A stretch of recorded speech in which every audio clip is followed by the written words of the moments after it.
This is Duke University.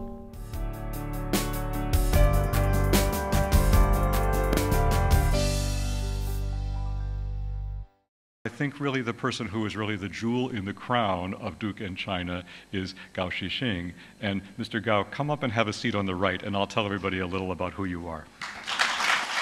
This man was born in China, went to university in China, and then he went out of this country to law school in the United States and was one of the first Chinese law students in the United States and went to Duke and completed his degree there in 1986.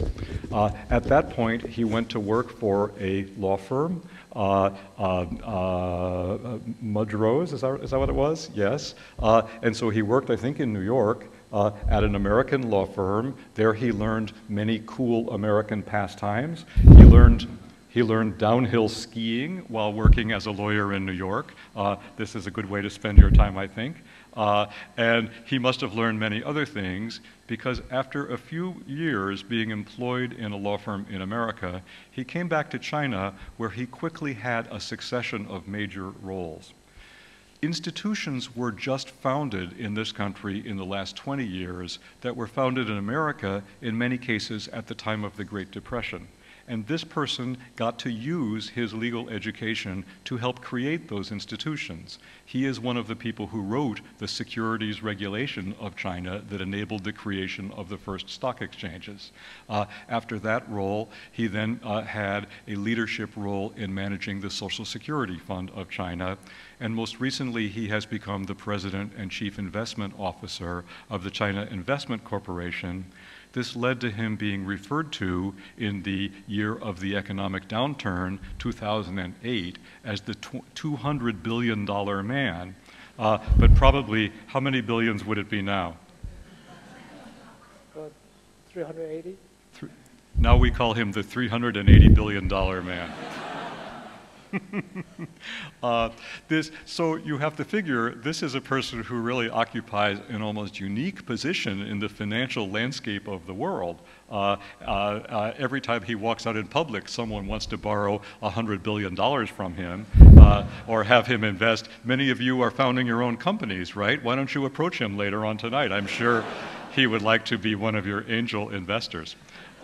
One of the things that makes us very happy is that all through his great success in China, Gao has continued to be very loyal to Duke University. He has come back and has taught classes at the Duke Law School. I issued the invitation to him to come aboard as a trustee, and he accepted.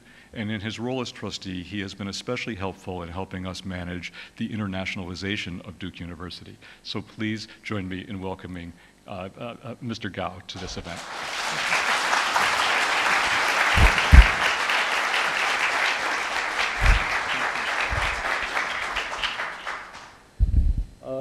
So now let me just ask him some questions, and then after a while I'll open the floor and you can ask him some questions, and then we'll go on with the party and you can approach him with your investment ideas. Probably I shouldn't have said that, should I? I'm open. You're open. Let's go back in time. There are many people in this room who in August of 2011 are going to arrive in the United States for the first time as students at Duke. Let's go back to the time when you arrived in the United States and as a student at Duke, because although that wasn't that many years ago, it was a world away in time. China and the United States were so foreign to each other at that time. So just give us a sense of the flavor of that experience. Well, first of all, when I arrived at Duke, that was already a year after I arrived in the US, because I was invited there to be what they call foreign legal consultant for a US law firm. By that time, I had already graduated from a Chinese law school, and I was teaching law in Beijing. So I thought my legal knowledge would help Americans to understand China a little bit. But when I got there, started working in this law firm in San Francisco, I realized that the language was so far apart.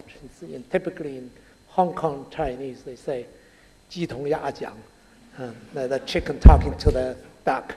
So we really couldn't talk. In almost every level of the ideas. Not only legal matters, but really the language itself. Therefore, during that time, I decided that I should take more legal education in the U.S. And then the lawyers in that law firm told me, don't take LLM, take the JD. At that time, I didn't know what was a JD or LLM. And then he said, well, you know, if you really want to deal with Americans, you have to know the real thing about the United States. So that's why I applied. And then when I got admitted, and I was in Los Angeles, I took my $1,100 car, which was a 1973 Ford Pinto, drove Terrible car. Drove 4,000 miles because I went up to San Francisco and then Yellowstone, everything. So it took me 18 days to drive to Duke. And so I highly recommend that for all the entering students to go there to Duke. But Duke was right that at that time there was a world apart, United States and China. And the most important thing I got from the Chinese embassy at that time was that they warned me that Duke was one of the strongholds of the KMT. You know KMT? Just right now the ruling party in Taiwan, which the Communist Party in China supports. And in those days we're enemies. And they said, okay, watch out. Those people there, they're going to get you, and it's very strong hold there. There are all these KMT undercover there, so be careful. Look at today, you know. Amazing. Okay, so you started school. So meanwhile, you already got the message. You have to leave many weeks earlier and drive across the United States to get there properly. But so you had already been acculturated in the United States by the time you got to Duke. But you hadn't been acculturated in law school. But you had, because you had already gone to Chinese law school. Well, and what was the experience of American legal education and Chinese education? How would you compare them? First day, I thought I was already had the necessary culture shock treated for a year. The first day I went to class was a real property class at Duke. And I went in empty-handed because in China, every class you go in for the first day, they don't teach you, they tell you all the logistics and what you need to watch out for and other things. And then they give you the books, they give you the notebooks, they give you the pen.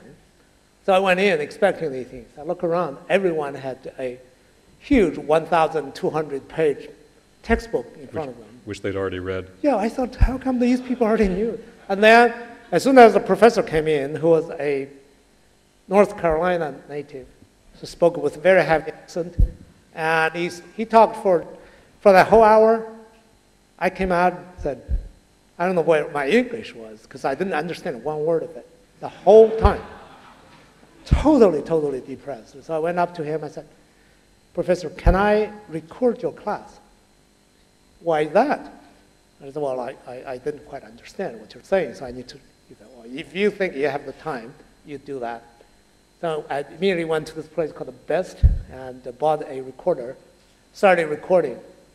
After 2 weeks, I dropped that idea because I was already sleeping 4 hours a day, and with the recording, I slept only 2 hours a day because you needed much longer time to get the recording. So that first semester was such a huge disaster for me. So I was totally out because remember, when I was in China, I scored #1 in the country in English exam in 1978 for graduate studies. And both my total score and the English score was #1 in the whole, in those days. So I thought my English was all right. And then I went to the States, then I worked for a law firm for a year. So I thought I was all right. But law school was very hard. But things got better after that? Things got a lot better. Because for the first year, it was very difficult. But after the year, and many people told me, why didn't you use the study aids? I never knew. I said, oh, study aid. Then they asked the professor, and the person said, no, we don't recommend using study aid. But then later I found out that everyone, except me, used the study aid. I never used it. And I read all the textbooks. I still keep some of them. You look at it, and someone looked at it later and said, you actually read it from cover to cover. Because nobody ever would do it, especially law students. But I did that.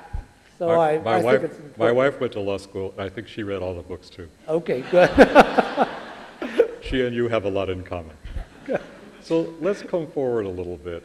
An interesting question for me is, when you went to the United States, did you have any idea of the kind of role, the public role, you would be able to have in China at some point? Well, this is very interesting, because I don't, in my generation, most of you guys are my sons, or even younger than my son. So people today wouldn't want to hear the kind of high-sounding words. That's why you guys, because I talk to my son, talk to many youngsters, and they'll say, well, come on, stop your high-sounding words. We don't want to hear it, because these are all propaganda. And today, especially, this is the 90th anniversary of the Communist Party's birth, and we have a lot of propaganda out there. And we grew up with it. And every 5 years I have to go to the party school to get my brain rewashed. And, so we have to have those things. And I don't need those indoctrination, because I was born with it. But when you actually think about it today, in today's terms, you think, well, after so many years, because when I was in the U.S., as many Chinese people say, well, you got brainwashed by Americans. Because for the first 10 years since I came back in 1988, I almost always found myself on the defending side of American law, American culture, American policy, American whatever. So people say, well, this guy was brainwashed. But then gradually, as you get more and more deeply involved in the reform process, and as China has been evolving for the past 20-some years, gradually start realizing that these two things can actually come together in many different ways. And then, for you to summarily dismiss one or the other is just totally wrong. So gradually now I think I grow up a little bit, and then I realize that these things are, in many ways we need to learn from each other, and then our way of propaganda, or we say brainwashing, is actually useful. Very much like your way of going to churches and being told by your priest what you need to do. You need to be a good person. So. Okay. It's fascinating for me to think, you and I are nearly the same age. And so you and I were born at around the time that relations between China and the United States ceased, right? And there was really no relation for a very, very long time. And the understanding when those relations opened was that these countries were in every way each other's opposite. And the notion that China would one day have a capitalist culture and even be regarded by some people as more capitalist than the West is just unthinkable. And as you say, I'm aware of the fact this is the 90th birthday of the Communist Party, and so I ask you, we didn't used to understand that communism and capitalism were compatible with each other, but now it turns out that they have become highly compatible with each other. So here's the question I want to ask you, which is just your reflection on the notion of the plurality of capitalisms. We used to think that if capitalism was present, then all countries would become alike because they would have the same economic format. But you have created the securities regulations for one country. You have created the sovereign wealth investment mechanism for one country without that country becoming identical with another country. What's your thought about the relation of capitalism to cultural difference? Capitalism definitely has done so much for the development of the human societies that even as of today, most countries in this world still embrace that idea. And very often we still like to cite Winston Churchill as saying, well, capitalism is very bad, but so far we haven't found anything better yet. And we as a communist myself, member of the Communist Party, I can't say I agree with him, because we believe our system is good. But the problem is that, what is our system? You know, when people ask me, because I debate with my American friends all the time, they say, well, you say your system's good, what's your system? Describe it. And say, well, you know, we can only use the party line saying, oh, this is socialism with Chinese characteristics. And our American friends said, well, I look at it as capitalism with Chinese characteristics. Either way, if you look at it, you know, especially if you look at because Americans, Westerners like to dissect things, and you know, you have this analytical streak in your mind, and in Chinese we have this, you know, we have it all enclosed, we give the impression first. So we say, well, you know, it's you and me, or it's yin and yang, all entangled together. But you know, when you actually look at our system, it's very difficult today to really categorize that as, you know, in our early days of learning, in all the Communist Manifesto, in, you know, the State and Revolution, all these classic Bibles of communism, you know, you look at it, you think, this looks very strange, really, today, because recently someone was telling me, oh, you know, our government has done this wrong and that wrong. I said, well, if you want to do it right, then, you know, just look at what Lenin said in 1919, and he said, when we communists, the revolution is successful, first thing we do, nationalize all the banks, and then we start all these progressive tax and all these things. And when you actually look at it, say, most of these things are actually done in all the Western countries, except China. Only nationalizing the banks seems to be in our way. But then recently, the United States government and the European government have started to nationalize your banks. That's all. Oh, we don't call it that. Right. So today, I would say, you know, for all social systems, we as human beings, as little as we know about ourselves, about our body, we know very little about our society as well. So I keep an open mind, even though today in China, I think China has a much longer history than the United States, but China doesn't have a much longer history as compared to the European culture, at least in written history, because many years ago I wrote an article comparing the two legal systems from the Greek days. And if you look at these things, at some point we start going, you know, two different ways. There are things that we are very common, but there are things that are a world apart, and we probably can never hope to bring together. That's a very long topic, but what I want to say is that the only thing we can do is to keep an open mind and don't say, well, my system is better than yours. And we don't want you guys to be coming our way to propagate your ideas. You know, we have more or less stopped propagating our ideas to all the countries around, but you guys, especially Americans, have been doing that so strongly that sometimes it becomes you get this reaction from it.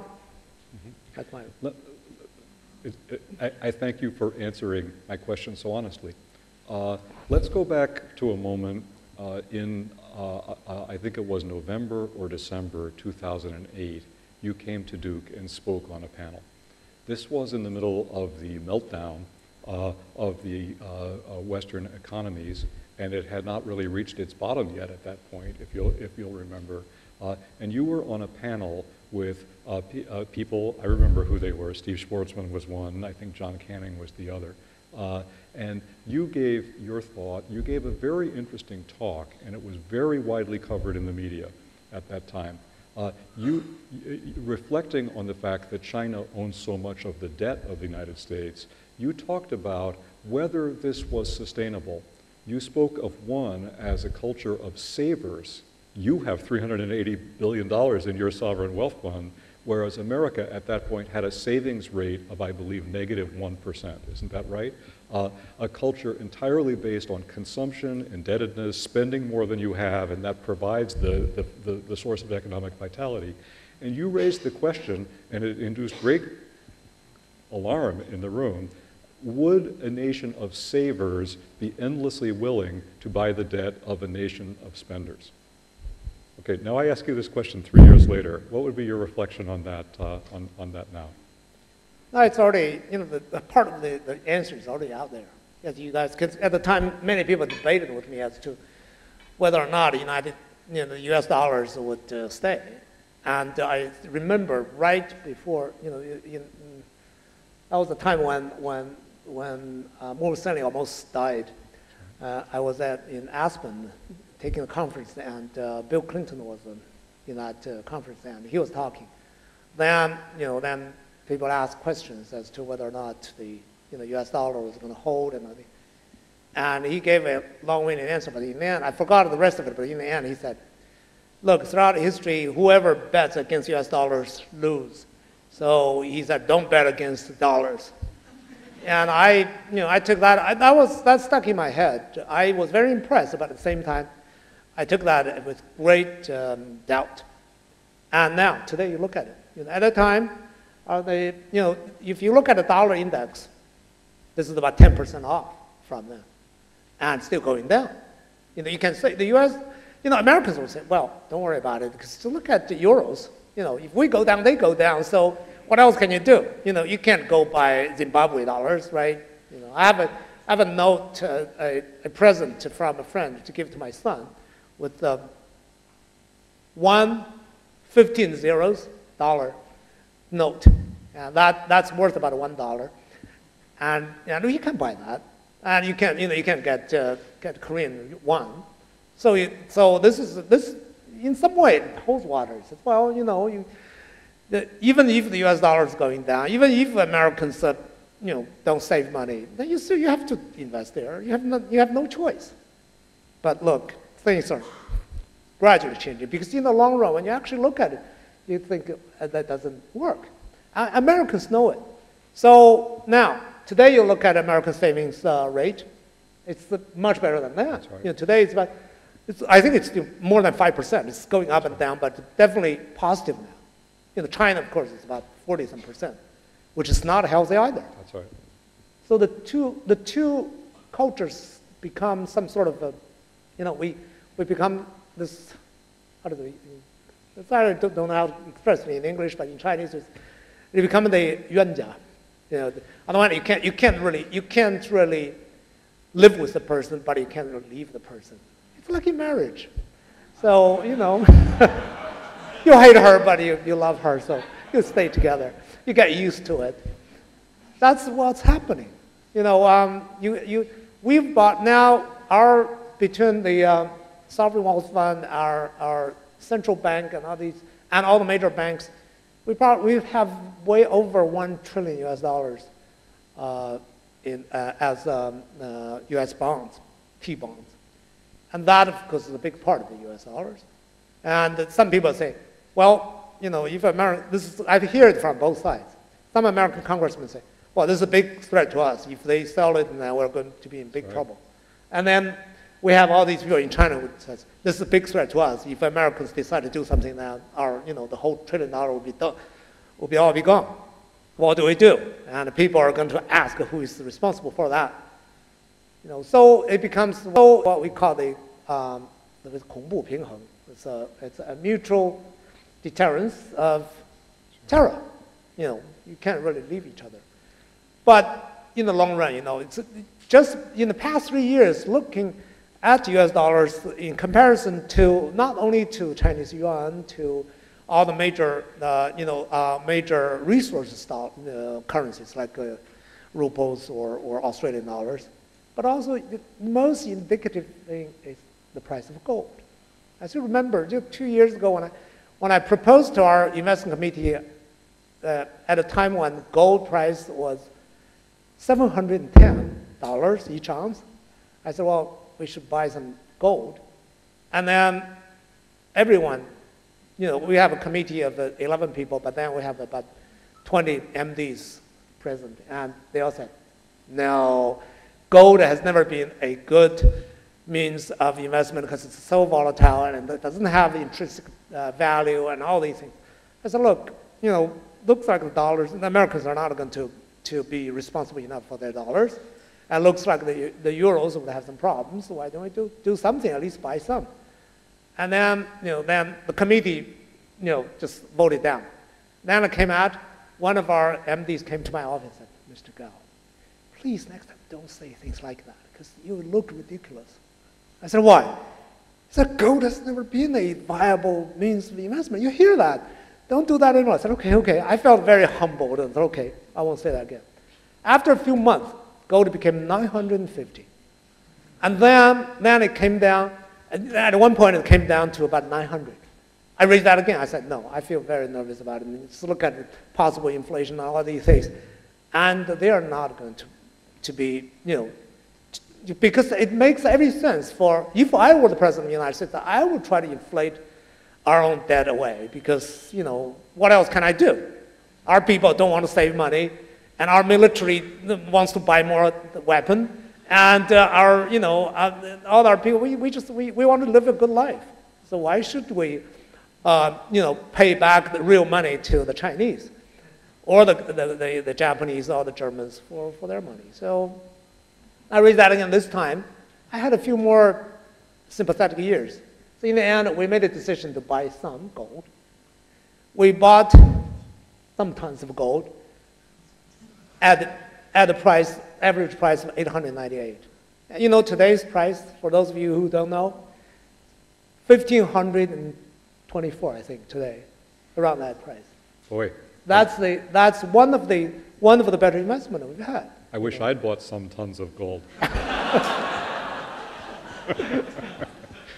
Okay, you gave a great answer and a very interesting thing, which is you do meet many people in the United States who think it is quite frightening that China holds this control by owning so much of our debt. And yet, to some extent, you have assumed the greatest risk in the American economy by holding so much debt. But let me turn now to the China question. In the years when the American economy went up and up and up, and there were two runs where it went up and up and up, finally, there had been so many years of up markets that people began to say something that I had never heard in my life, which is that the days of the business cycle are over. The economy has changed in some fundamental way, and now it's only ever going to grow. It's never going to shrink. Of course, it turned out that was wrong. But I turn from that and I think of the Chinese case, because the Chinese case has been growth and growth and growth. Just tell me your view about that. There are people who think already there are bubbles in it. There are people who think it's not going to be able to sustain the growth it needs. Well, as an individual, all my friends know me as a sort of the ultimate optimist. But in all my years of investment and all these things, and as a regulator, they always look at me as being a very risk-averse person.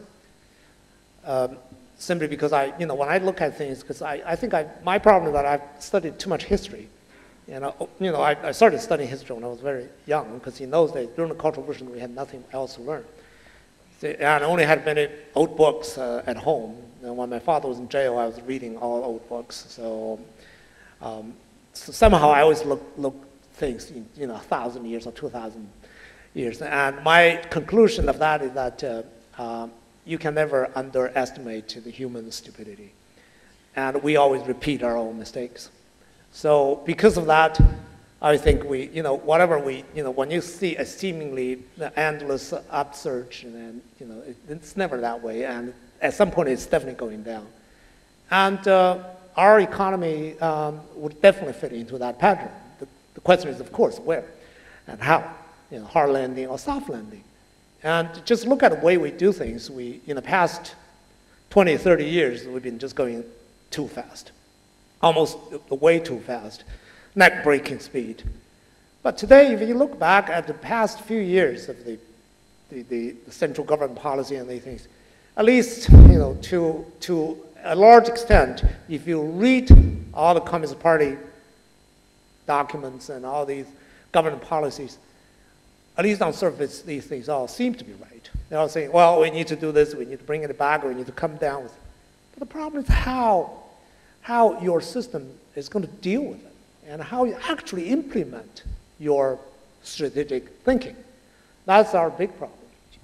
And I look at it the same way in the US, and you guys have not exactly the same problem, but the thing almost goes the same way, because you have a much more open society.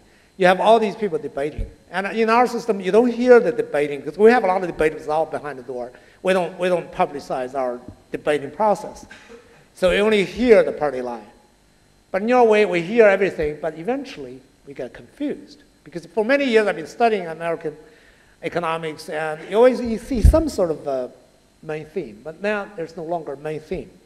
And we talk to all, especially in the past 3.5 years when I started dealing with the sovereign wealth fund, I talked to all your major policymakers on your side, Tim Geithner, and Larry Summers, and you know, all these people, and all the major, the Fed people.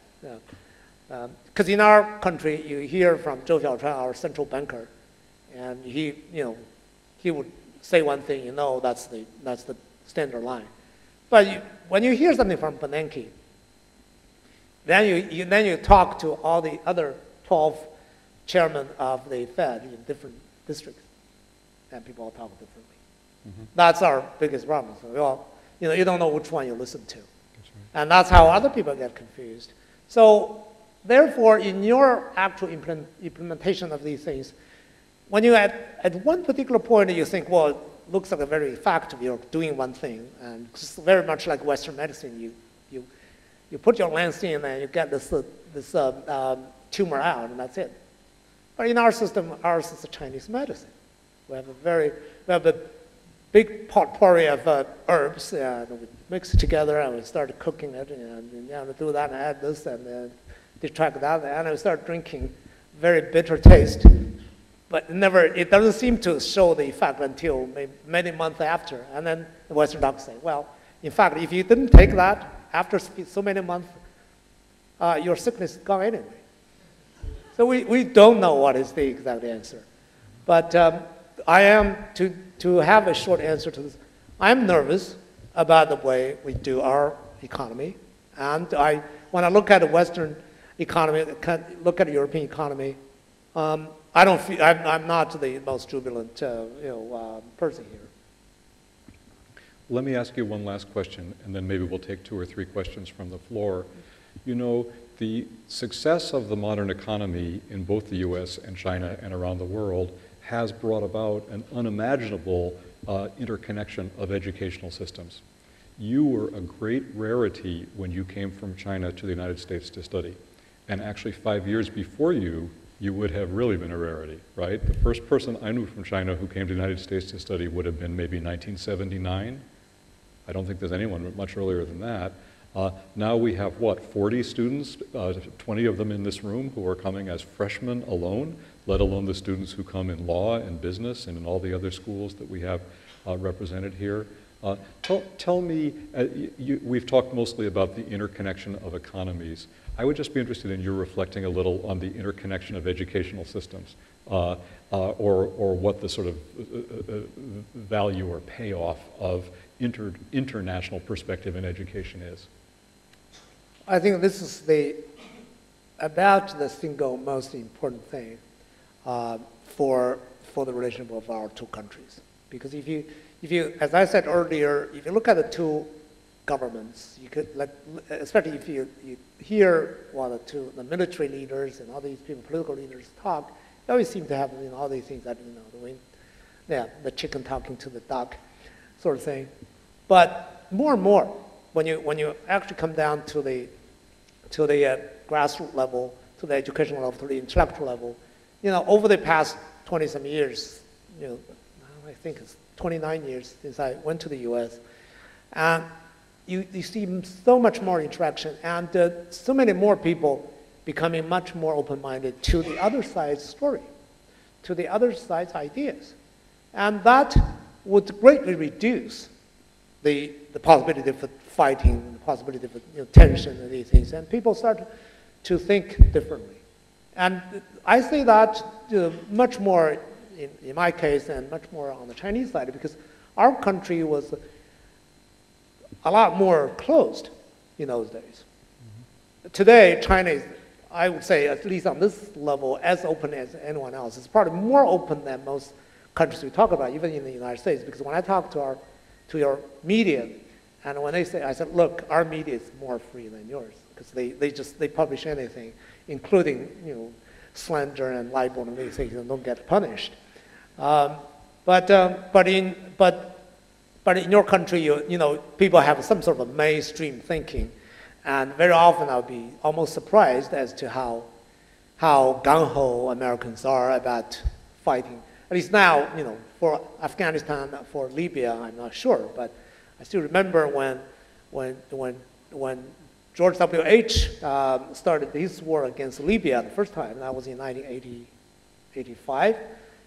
I was totally surprised because I thought Duke Law School was a very liberal institute. And then most of the people around me, professors and students, were saying, oh, that's right, and send our airplanes and try to bombard the SOB there, Muammar Gaddafi. That was so many years ago. I said, look, this is a sovereign country. You don't like it. As much as I don't like him, but you can't just send your airplanes and bombard their presidential palace.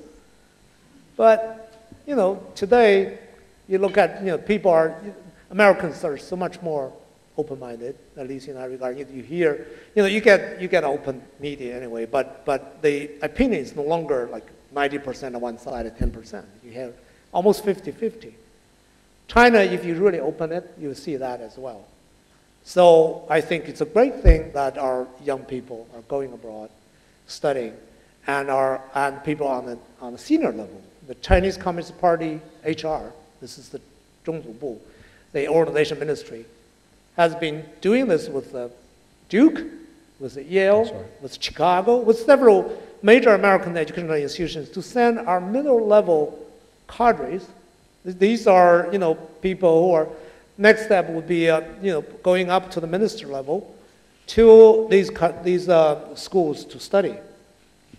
But of course, the way they do it is still a little bit too closed and not allowing them to be, intermingling with people too much. But the thing is, it's very important. Now, more and more people start to have this awareness of other people's ideas and their educational system. So I'm a very strong supporter of this, and I think it's a great thing that Duke is reaching out and going to all these different cultures to set up our institution, to let people know what Americans think, how they actually get to that conclusion. And at the same time, really learning from outside and see how our culture think. And it's not all that, simplistic anymore. Fantastic. What fun to talk to you. I could sit here and ask you questions all night. Thank you on behalf of the audience. And let me see if there are a couple questions. Not personal investment questions. I would say in almost more than 100 countries, and 80 of those would have regulatory systems where they need my personal signature to file with them all the time. So I'm very aware of these things. And especially in the past few months, we've encountered another wave of regulatory requirements from the United States, where our people, many of our people typically would believe in the conspiracy theory that Americans now can come out and try to get us. Namely, you have this, what do we say, this Foreign Corruption Practice Act, okay? And basically, they go to all these investment banks and asset management firms in the U.S. to ask them specifically for their dealings with sovereign wealth funds. Sovereign wealth funds have been out there for 50 years, and we are a very new one. And all of a sudden now they are looking at mostly things with us. This is what we hear from these people. They say, well, what did you do? What did you offer to these people? Did you offer a ride to the person? Did you offer a dinner, an expensive dinner to the people? And things like that. That I understand. But I think that we need to look at the bigger pictures of corruption itself as a human disease, which is not really unique for China. Because I deal with a lot of countries, other than nowadays, because of what we talked about earlier, with the decline of the dollar and euro, we have to move away from that into many emerging market countries. And that immediately, the first thing you deal with is this corruption. Because when you go there and say, well, immediately all these intermediaries, this includes many American intermediaries would come to us and say, oh, let me introduce you to Mr. So-and-so. I said, what's the significance? And usually we would be introduced to the president or the premier or the minister of a particular country, but these people say, oh, this person just has no position. But why do I need to see the person? He's the son of the president. It's, oh. And then we say, oh, this is the son-in-law of the premier. And when you have these things, when you deal with things, gradually you start realizing that there are human society. Almost every society has certain unwritten rules there, and you have to deal with, unless you just totally shut it off. And even I'm a strong supporter of the American legal system, but at the same time, and I also realize that it's not perfect, and there are many things that you deal with, and it's not so much as American firms are watched probably the most closely by the federal government, by the SEC, by all these different regulatory agencies. They do things that are not, if you take it out, and then people would frown or people would scream. So we deal with that a lot. Having said that, I personally, I think what you said is very, very important, that we have to deal with that thing. But having been observing our system evolving in the past 20 years, this whole corruption thing, according to a lot of people, have been getting worse. But as I see it, it's getting worse in many ways, but it's getting better in many other ways. And the government, now the Communist Party Central Committee and the government, they realize that if they don't deal with it seriously, their life is on the line. The life of the Communist Party is on the line. We always, in China, we have the typical slogan, we say, long live the Communist Party. How can you be long-lived if you have a system which would tend to be so corrupt that at some point it's going to be toppled. It's going to be overthrown by people. So people realize that. I myself, as a part of that system, I constantly raise this to our people and say, this is important. We have to deal with it. We are dealing with it. As you can see, the recent arrest of the Minister of Railway. He's very responsible for all the high-speed railway. Which today I just had a taste. I rode from Beijing to Shanghai on the high-speed railway, very comfortably. But the whole way through, I couldn't stop thinking. Well, this is I don't know how much every tunnel, every bridge you go into. I don't know how much bribery that was involved when you were building it. But how do you deal with it? That's so far as today, Americans would say, Europeans would say, well, we have our system, check and balance, and the media and all these things to put some cap on it.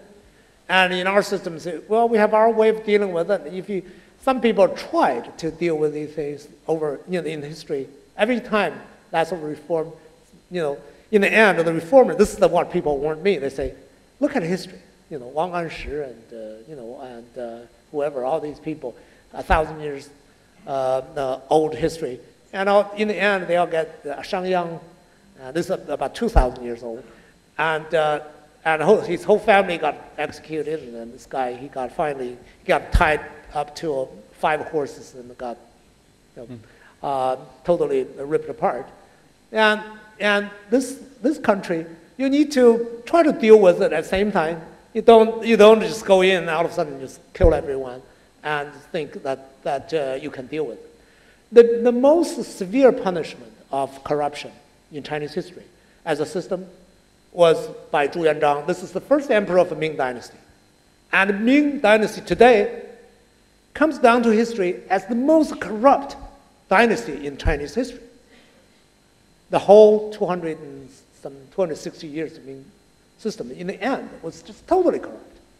Why is that? There's something to it. And when Zhu Yuanzhang was in power, at one time, he arrested 100,000 officials in the country, and it became so bad that nobody would administer the daily works of the whole empire. So he had to put these people back to their position with their shackles on. So a magistrate would go back in Beijing. It happened in many of these government offices. These guys would go there with the shackles on their feet and on their hand. They work. And of course, he had many heads rolling, but in the end, So the system itself needs to, we are, we're all human beings. We all study history. We all try to get lessons out of it.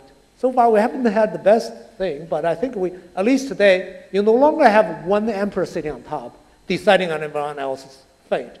So you start having all the check and balances, and you start to have all the system, even though our standard line is saying that, okay, we don't have the Western check and balance system. We don't like their sort of three columns of the government. But in fact, we do have several columns of government. We do have a party disciplinary committee. We do have these people sitting there that are feared by people, by the corrupt people at least. So I think at some point, I'm only hoping that this improvement of the system would run fast enough to catch up with the corruption, and so that it won't be overthrown. Is there one more? Last question. Hello, my name is Jean. I actually graduated from law school and used to attend Professor Gao's class. Thank you very much for your excellent teaching. And now, currently, I'm a professor in the local university, and I actually have a question for President Brad Head. As far as I know, there are many American universities or European universities trying to partner with Chinese universities to attract Chinese students. And just recently, the NYU also partnered with a local Chinese university in Shanghai. They will also have very strong presence in Shanghai. So as a Duke alumni, I'm really interested about what's the detailed plan of our Kunshan campus. If we compare with those leading American universities, what's our strengths in competing in the Chinese market? Thank you very much. Thank you for asking, and I'll answer it as best I can. Every American university is interested in being more involved with China.